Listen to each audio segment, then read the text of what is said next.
Saya mga ka-wonder, pinalitan lang natin ng bagong motor yan. Nice. Yan, so ganyan, basic lang po yung magpalit ng motor niya. So yan yung common po yung green.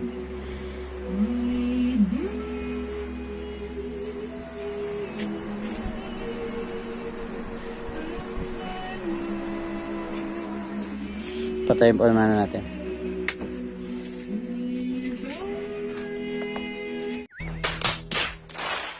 So yan o. So ito po yung green yan mga ka-wonder. Yan po yung common. Yan po yung una nating kinonek. So nakatap po siya sa green. Dito po sa unit, sa electric fan, white po siya. Green to white. Pag bagong bili po yung ano, yung motor o pa-rewind. Tapos ayan, bubuksan nyo lang po to.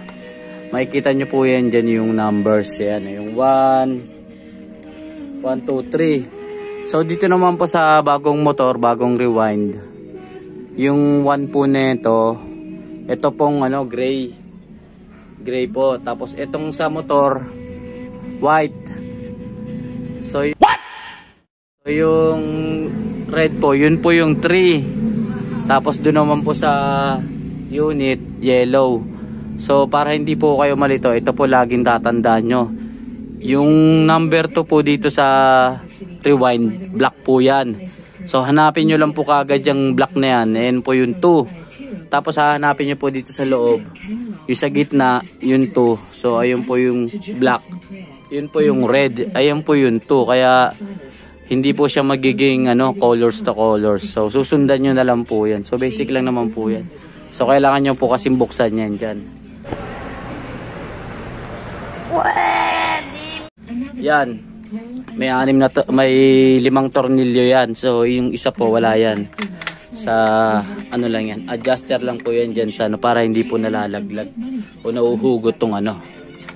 5 lang po yan. Ayan o. 1, 2, 3, 4, 5. So 5 tornilyo lang po, mabubuksan nyo na yan.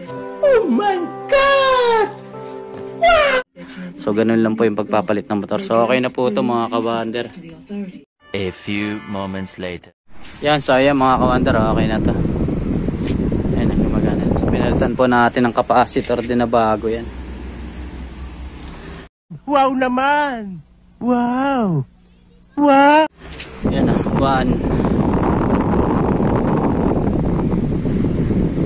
2,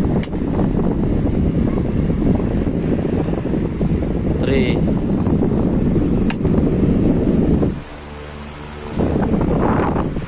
So okay na po mga ka-wonder.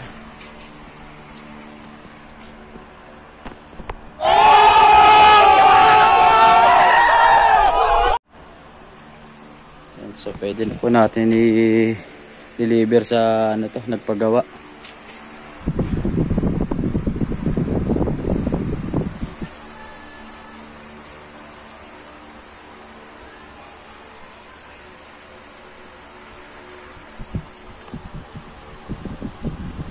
Lakas.